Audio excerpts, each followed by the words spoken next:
Hello বন্ধুরা, welcome back to my channel. আজকে মন্টির রান্নাঘরে তৈরি হবে রুই কমলা।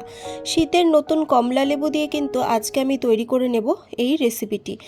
একঘেয়ে রুই মাছের ঝোল কিংবা রুই মাছের কালিয়ার থেকে কিন্তু তোমরা কমলা লেবু দিয়ে এই রেসিপিটি ট্রাই করে দেখতে পারো। আশা করছি তোমাদের এই রেসিপিটি ভালো লাগবে। চলো তাহলে কথা না বাড়িয়ে রেসিপিটি দেখে আসি। তার জন্য প্রথমেই আমি এখানে 3 পিস মতো রুই মাছ নিয়ে নিয়েছি আর মাছটিকে খুব ভালোভাবে পরিষ্কার করে ধুয়ে নিয়েছি। এরপর সামান্য নুন আর হলুদ দিয়ে মাছটিকে মেখে 5 থেকে 10 মিনিটের মতো রেখে দেব, না হলে কিন্তু এই মাছের মধ্যে নুন ঢুকবে না, তাই মাছটিকে মেখে রেখে দিতে হবে। তোমরা চাইলে এই রেসিপিটি কাতল মাছ কিংবা কই মাছ দিয়েও করতে পারো। আমার কাছে রুই মাছ ছিল, তাই আমি রুই মাছ দিয়ে কিন্তু এই রেসিপিটি তৈরি করেছি। এতে স্বাদের কিন্তু কোনো হেরফের হবে না। এবারে একটা পেস্ট বানিয়ে নেব। তার জন্য একটি বাটির মধ্যে নিয়ে নেব একটি টমেটো, যাকে আমি 4 ভাগ করে কেটে নিয়েছি আর মাঝের বীজগুলোকে ফেলে দিয়েছি। এর মধ্যে দিয়ে দেব হাফ ইঞ্চের মতো একটি আদা, যাকে আমি হালকা কুচি করে নিয়েছি, আর দিয়ে দেব হাফ টিস্পুন মতো গোটা জিরে। এবার এর মধ্যে দিয়ে দেব 6 থেকে 7টা কাজু বাদাম, আর দিয়ে দেব 2টো কাঁচা লঙ্কা। এবারে এই পুরো উপকরণটিকে ভালোভাবে মিক্স করে নিতে হবে, মানে পেস্ট বানিয়ে নিতে হবে। দেখো পেস্ট বানিয়ে নিয়েছি।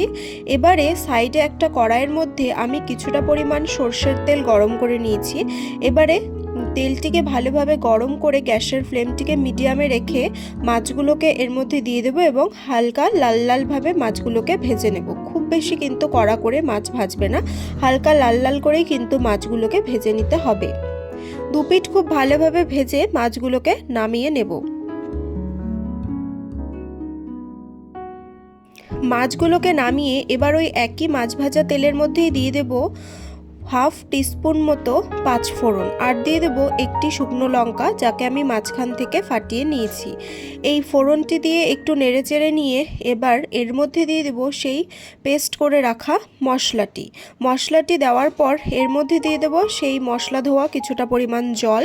এরপর এর মধ্যে দিয়ে দেব স্বাদ অনুযায়ী নুন, আর দিয়ে দেব হাফ টিস্পুন মতো হলুদ গুঁড়ো, আর দিয়ে দেব হাফ টিস্পুন মতো কাশ্মীরি রেড চিলি পাউডার। এবারে এই সবগুলো উপকরণকে খুব ভালোভাবে মিশিয়ে নেব আর মিডিয়াম ফ্লেমে এই মশলাটিকে খুব ভালোভাবে কষিয়ে নেব যতক্ষণ না পর্যন্ত এর থেকে তেল ছেড়ে আসছে। হাই ফ্লেমে কিন্তু কষাবে না, তাহলে মশলাটি পুড়ে যেতে পারে। আর এইদিকে দেখো আমি এবারে একটি কমলা লেবুর কোয়াগুলোকে ছাড়িয়ে নিয়েছি। এবারে এই কোয়াগুলো থেকে রস বের করে নেব। দেখো রস বের করে নিয়েছি। আর এদিকেও দেখো আমার মশলাটিও কিন্তু খুব ভালোভাবে কষানো হয়ে গেছে, মানে এর থেকে তেল ছেড়ে দিয়েছে।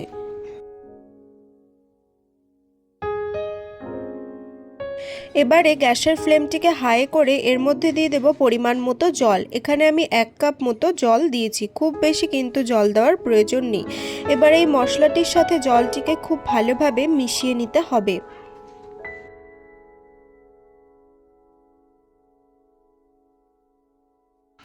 ঝোলটি যখন ফুটে আসবে তখন এর মধ্যে ভেজে রাখা মাছগুলোকে দিয়ে দেব, আর 5 থেকে 6 মিনিটের মতো এটিকে ভালোভাবে আরেকটু ফুটিয়ে নেব, যাতে মাছের ভেতরে এই মশলাটি বা ঝোলটি ঢোকে।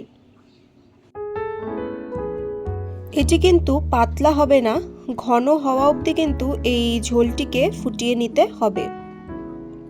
দেখো ঝোলটি কিন্তু ভালোভাবে ফুটে এসেছে। এই অবস্থায় আমি এর মধ্যে দিয়ে দেব কমলা লেবুর রস, যেটি আমি আগে বের করে রেখেছিলাম। রসটি দিয়ে খুব কিন্তু এটিকে ফোটাতে হবে না, হালকা একটু নেড়েচেড়ে নেব আর 1 থেকে 2 মিনিট মতো এটিকে ফুটিয়ে নেব।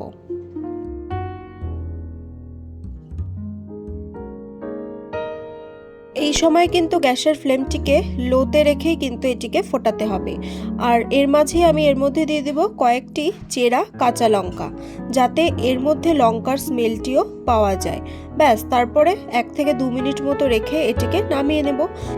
এরপর ওপরে কিছুটা কমলা লেবুর কোয়া দিয়ে সুন্দরভাবে সাজিয়ে কিন্তু আমি এটিকে পরিবেশন করেছি।